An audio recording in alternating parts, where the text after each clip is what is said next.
bien arrivé à Tokyo. Je sens que les transports, ça va pas être facile. Je suis en train de tester mon stabilisateur et mon micro, les deux en même temps. Là, j'arrive pas encore à tout gérer. Je vais voir si je peux vous montrer un peu mon quartier.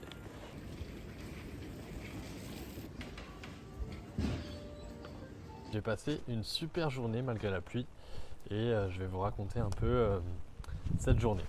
Donc déjà, en fait, je suis arrivé il y a 48 heures à peu près. Il faut savoir que j'étais complètement jet-lagué. Donc je suis arrivé le soir de Halloween. Et du coup, je suis sorti sur Shibuya. Je suis allé voir un peu comment les Japonais fêtaient Halloween. Et j'étais pas déçu.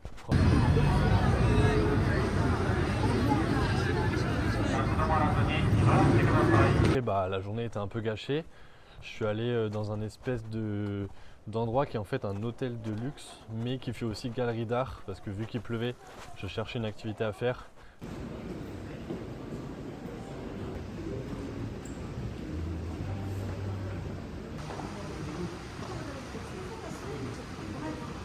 Le moment de vous faire un petit retour, de vous faire un peu mes petites impressions à chaud. Donc là, je me suis posé dans un espèce de hall d'hôtel. Il y a un peu de monde qui passe. J'espère que les gens ne me regardent pas trop chelou. Première impression sur le Japon. Déjà, les gens sont hyper sympas. Franchement, je trouve qu'ils sont hyper accueillants. À chaque fois que j'ai besoin d'aide sur un trajet ou quoi, à chaque fois ils sont disponibles, ils regardent pour m'aider, même s'ils ne comprennent pas forcément bien l'anglais. Mais en tout cas, ils sont volontaires et ils essayent d'aider au maximum. Assez réservés, assez timides, ils ne regardent jamais dans les yeux, ils sont vraiment dans leur coin, un peu sur leur téléphone, ils sont discrets. Mais j'ai l'impression qu'ils sont super honnêtes, hyper respectueux, donc ça change un peu. Par exemple, c'est le seul pays où tu as les gens qui font la queue avant de rentrer dans le métro, ils sont vraiment bien alignés, je vous mettrai une vidéo. Je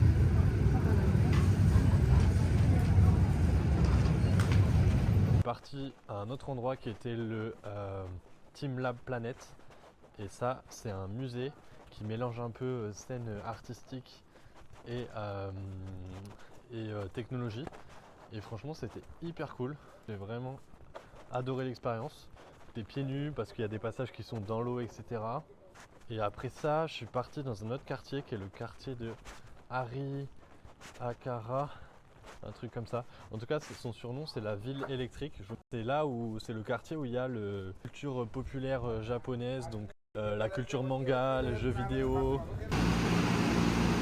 C'est lundi, il est 11h30 et ce matin je suis allé visiter le sanctuaire Fujimi Inari Taisha. Très sympa, c'est le sanctuaire avec toutes les torii japonaises.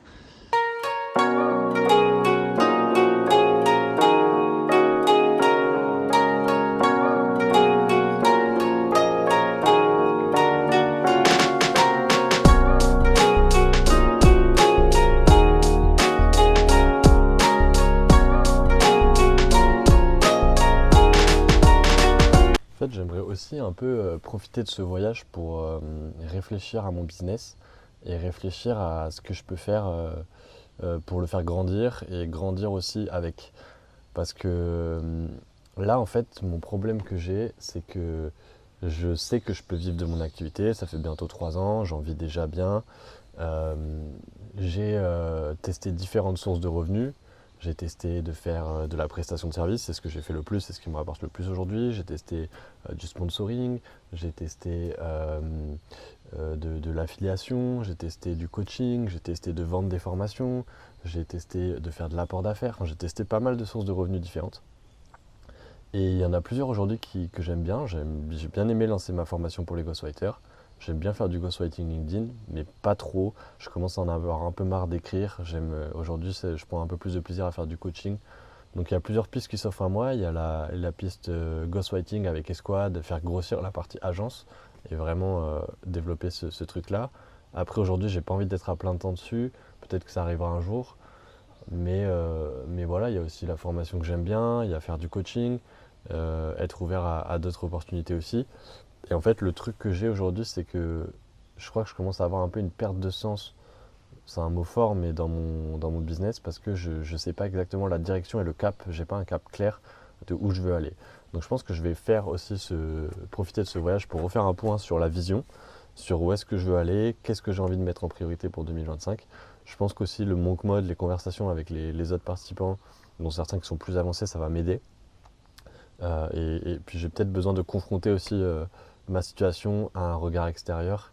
Donc je réfléchis un peu à tout ça.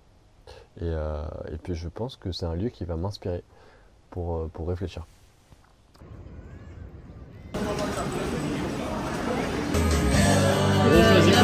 Attends, parce que d'abord, je pense que je mets. Regarde. Merde. Elle y est ou pas? Ouais. Oui. Vas-y, ça part sur Fais en solo. ça. Part sur ça. Non, on l'a fait ensemble.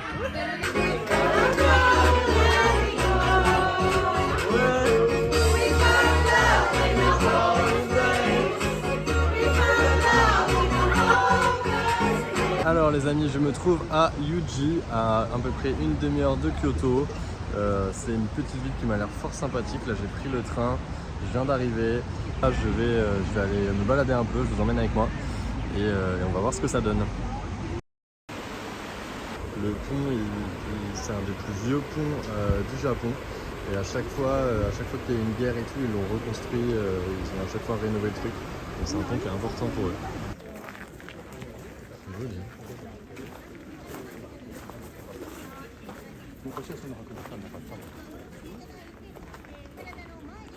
Je suis devant le Byozin Temple. Il y a un peu de monde qui fait la queue, je sais pas si je vais le tenter ou pas. 持って上がれません。傘立てに必ずお入れください。また折りたたみ傘や自撮り棒などは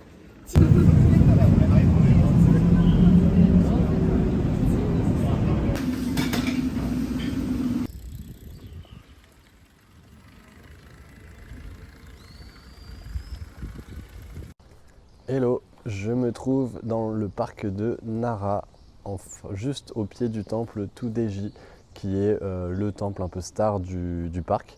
Donc là, il est 7h48, je suis arrivé à 7h30. Je croyais que ça ouvrait à 7h30 parce que Google Maps indique 7h30. Mais le gentil monsieur qui passe à côté de moi m'indique que finalement ça ouvre à 8h. Donc ça, c'est les aléas du voyage. Mais bon, c'est pas grave, comme ça je suis en avance. J'en profite pour vous faire quelques petits plans. Franchement, il va faire une journée magnifique. Le soleil est là. Donc trop hâte. Et je vais vous montrer un peu qu'est-ce qu'il y a de spécial dans ce parc.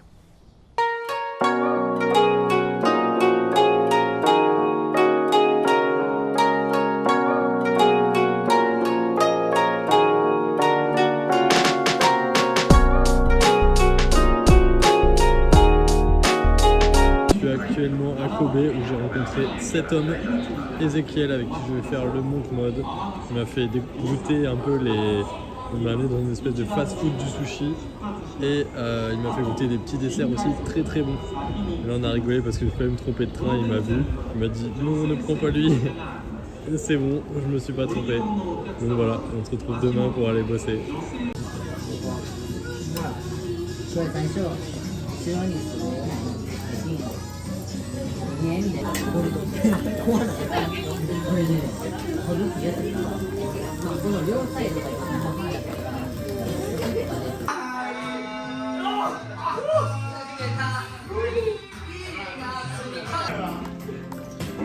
Bon, montre-lui un peu là, comment on fait là. Je m'assure 2 années, mais lui, je vais perdre parce que je me suis droppé à terre par accident.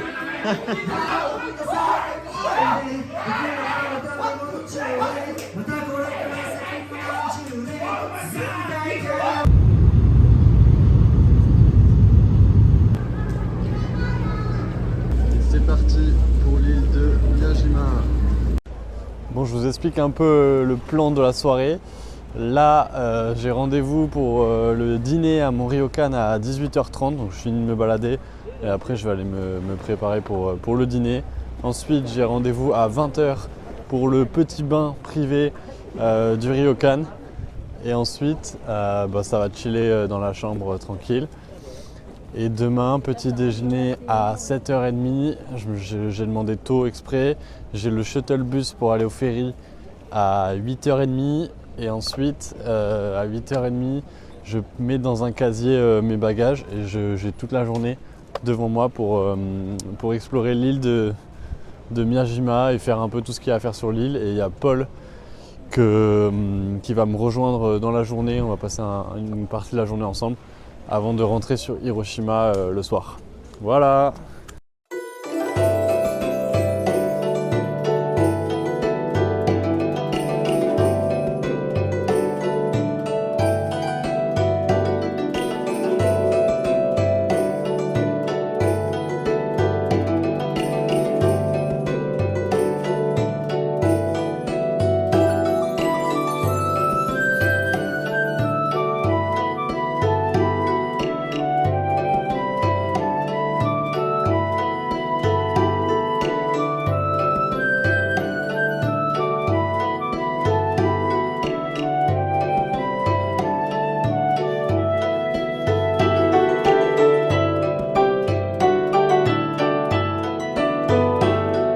Je suis en direct de l'île de Miyajima, j'ai ma petite carte et je vais aller découvrir l'île. Là je suis à côté du ferry, j'attends Paul, on va passer la journée ensemble.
Mec, est-ce que ça a l'air pas mal ce petit poisson frais là?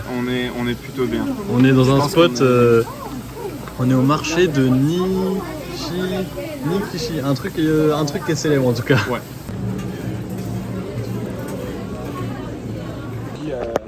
Plus on va avancer dans novembre, plus le feuillage de novembre va être stylé.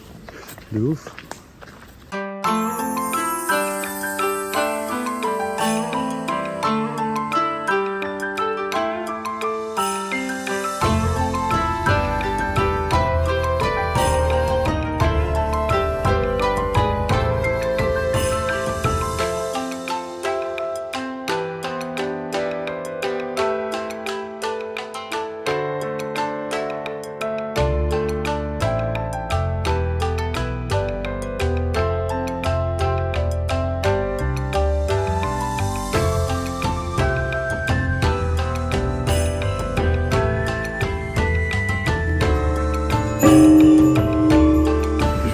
Je vais déchirer les oreilles des Japonais.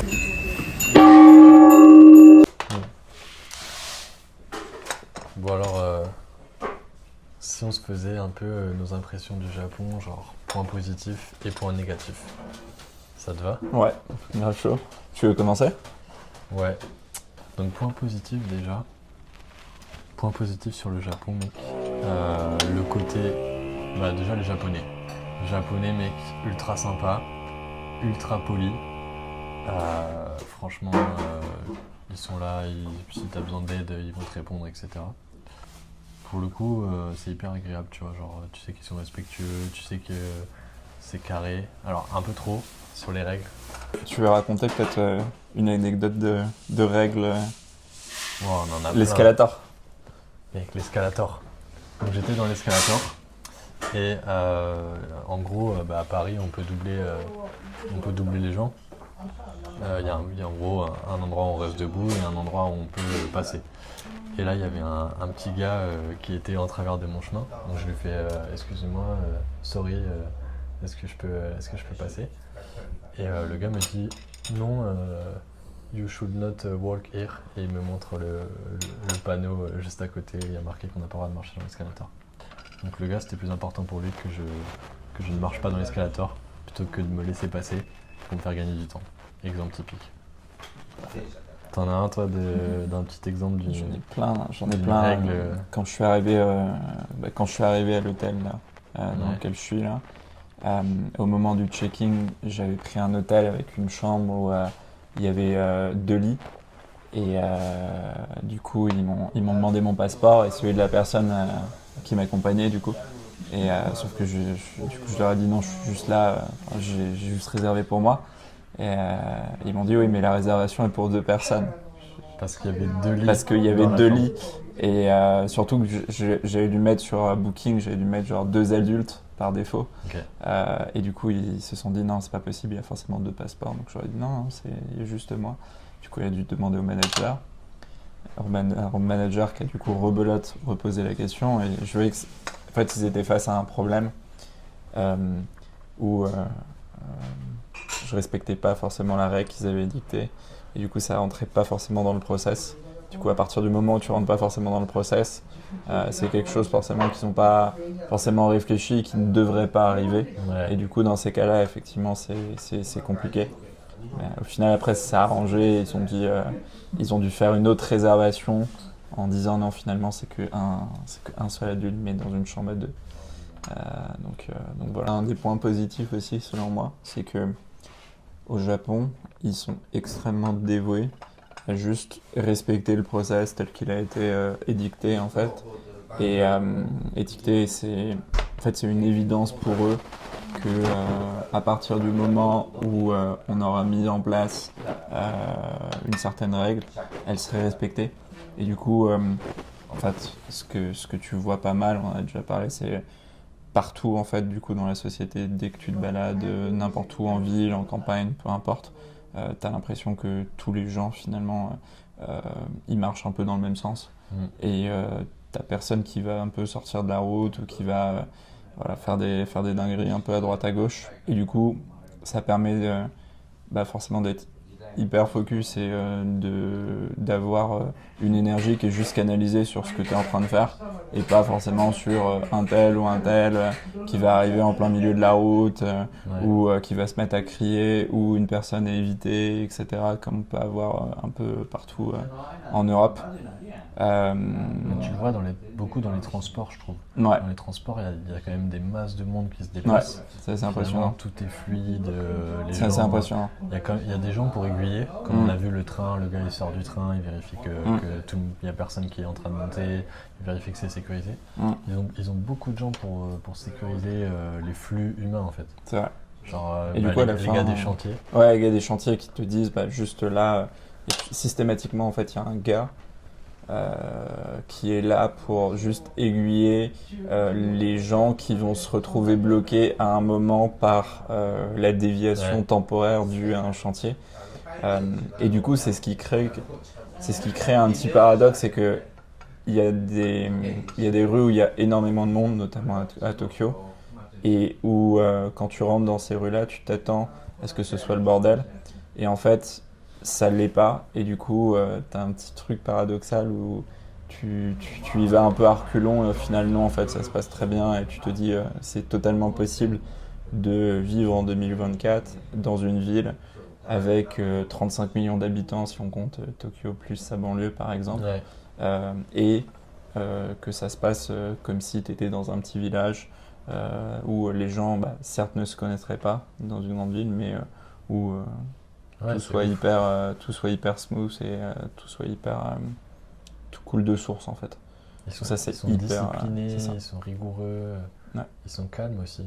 Genre tout est calme, mais moi ça me choque ce calme. Genre des fois, hier on est allé manger un burger, donc un burger dans l'équivalent d'un McDo version locale, chaîne japonaise. Tu sais, quand tu vas dans un McDo en France, il y a quand même tout le peuple qui se rassemble dans le McDo, donc tu as quand même beaucoup de bruit. Des fois, tu peux avoir des bébés qui pleurent, des enfants qui gueulent, ou même les gens parlent plus fort.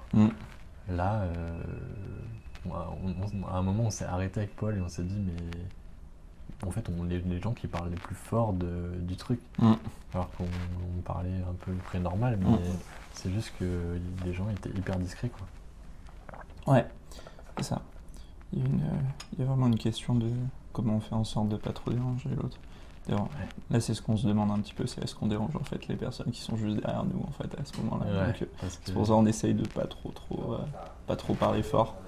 je pense que ça passe. Ouais. Du coup, ouais, sur les points positifs, donc le côté, voilà, les Japonais sont quand même ultra accueillants, ultra bienveillants. Le côté propre, Ouais. le côté safe, on l'a un peu dit, mais c'est safe, hein, c'est très safe. Est-ce que tu vois d'autres points Ils sont extrêmement dévoués à tout ce qu'ils font.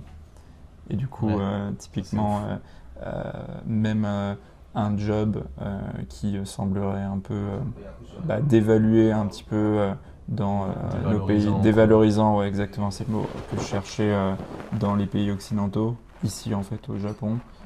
Chacun va prendre son job comme si la société le considérait comme, comme si la société le considérait comme important de toute manière de base. Genre le gars, son job c'est de faire rentrer les gens dans le bus et faire en sorte que les gens aillent bien au fond du bus pour qu'il y ait un maximum de gens qui rentrent. Puis il va vraiment le prendre à cœur, il va pousser tout le monde, il va faire comme si c'était le job de sa vie, quoi. C'est ça. Là, on pourrait considérer que ce job n'est pas le plus important du monde, peut-être en Europe et tout. En fait, ici, on comprend que ça l'est parce que, effectivement, cette personne nous a permis d'avoir un trajet entre chez soi et son boulot ou chez soi et aller voir des amis qui est bien organisé, qui nous permet de nous concentrer sur autre chose, de regarder notre téléphone, d'aller parler en fait à d'autres gens. Et c'est hyper plaisant parce que juste en fait à la fin, on a l'impression d'être dans une société qui est faite véritablement pour juste satisfaire un petit peu tes besoins ici du moment sans clasher un petit peu avec la vie de quelqu'un d'autre. Ouais. Donc ça, c'est le dernier point positif, je trouve, pour moi, c'est vraiment le dévouement que les Japonais ont dans chacun de leurs gestes. Mais du coup, pour moi, un autre point, c'est ça, là. Genre tous les petits détails Ouais, qu'il n'y a pas en France, ouais. mais qui font un peu la diff, tu vois. Là, Ça va être chaude à chaque tu fois. peux te laver les mains à chaque fois que tu vas dans un truc. Ouais. Ce qu'on disait tout à l'heure, il y a des espaces pour ranger les petits parapluies, Ouais. t'as tes petits chaussons, enfin il y a vraiment un truc de prendre soin aussi un petit peu des autres, ça c'est un peu dans la culture. Ouais. Et après l'autre point, gros point quand même si c'est obvious, c'est la gastronomie. Niveau bouffe, on se régale. Ouais. Là on s'est fait un gros plat de ramen juste avant, franchement meilleur ramen depuis le début, avec du canard, avec de la bonne sauce, des bonnes pâtes comme il faut. Si on creuse un peu sur les points négatifs, les trucs qu'on aime un peu moins, déjà il y a des trucs, il n'y a pas de poubelle. Ça c'est un peu chiant je trouve. C'est vrai. Genre il n'y a vraiment pas de poubelle. Ils utilisent beaucoup le plastique. Ouais. Enfin, dès que tu achètes un truc dans un combini, c'est quand même tout le temps sous plastique. Ouais. Beaucoup plus qu'en France, tu vois, Ouais. dans des petits trucs. Et à chaque fois, t'as aucun endroit où jeter le plastique, donc tu te le trimbales toute la journée sur toi. Ouais. C'est des détails, mais au final, c'est un peu chiant, je trouve. Globalement, tu finis tes journées avec Ouais. masse de plastique dans tes poches à chaque fois. Surtout quand t'es comme nous et que tu vas picorer un peu à droite à gauche et tester plein de trucs. Du coup, dans des combini, dans des distributeurs, dans des trucs comme ça. Ouais. Donc il y a ça. Ouais. Après, il y a le côté aussi, on le disait, ils sont attentionnés, mais dès que tu fais une demande un peu spéciale, tu peux vite les perdre. Ouais. Ça, on a beaucoup rigolé là-dessus. Quand tu es en dehors de la norme du process qui était Tu prévu. demandes genre un truc en dehors dans ton burger, t'as demandé pas de fromage. Ouais. Mec, c'était compliqué, tu vois. Ouais, bien sûr. Il y a ça. Et alors pour moi, le plus gros point sur lequel j'ai du mal, c'est au niveau de la manière dont ils considèrent vraiment les relations sociales. Les Japonais sont quand même un peuple qui vont aborder les relations sociales d'un point de vue qui clairement nous échappe à nous. Donc pour eux, ça va être très compliqué, par exemple, d'imaginer qu'on peut être très direct et pas d'accord en fait avec quelqu'un. Donc le non, évidemment, est très compliqué selon eux. Donc là où nous, on va résoudre un problème très rapidement en étant direct au risque de choquer, eux vont préférer ne pas avoir le problème et supprimer le problème ou faire comme s'il n'existait pas, plutôt que d'en parler ensemble, etc. Et ça, c'est des choses qui, très concrètement, ensuite, forcément, isolent un petit peu. Et aujourd'hui, on voit pas mal, par exemple, dans les restaurants, il y a beaucoup de Japonais qui vont déjeuner un petit peu, dîner seuls, etc. Ouais, beaucoup. Il y a beaucoup de solitude. Et la solitude augmente énormément, et du coup elle vient avec plein d'autres choses, notamment dans les grandes villes, tout ce qui va être des bars où on rencontre, où on passe des soirées juste avec un homme ou une femme qu'on va payer juste pour une discussion. Tu loues une femme ou tu loues un C'est homme ça. pour quelques heures. Des house girl, house Et guy. C'est juste pour discuter. Voilà, rien de plus. Et pour combler un petit peu ce vide social qui peut exister. Et aujourd'hui, les Japonais, je crois que c'est un gros problème qu'ils ont. Et du coup, à la fin, ils rencontrent peu de gens et ils ont besoin du coup d'avoir cette chose-là. Surtout que on voit en fait que c'est un peuple qui se retient d'être véritablement et d'exprimer sa créativité un peu aux yeux des gens. Ouais. Oh, ok. Ok, sorry. Oui, close. Ok. Bon, là, typiquement, on a un exemple d'une incompréhension. On avait demandé pour pouvoir filmer. Ok. Ok. Voilà, on va devoir arrêter. On va couper.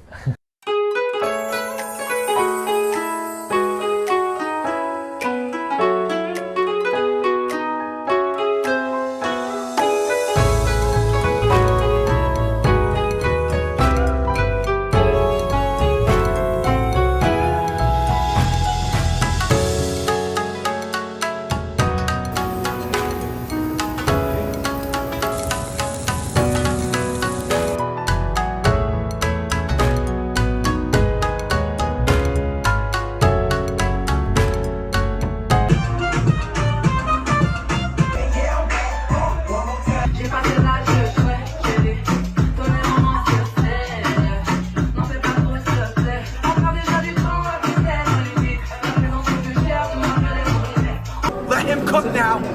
Let him cook! I said let him cook! Goddamn right.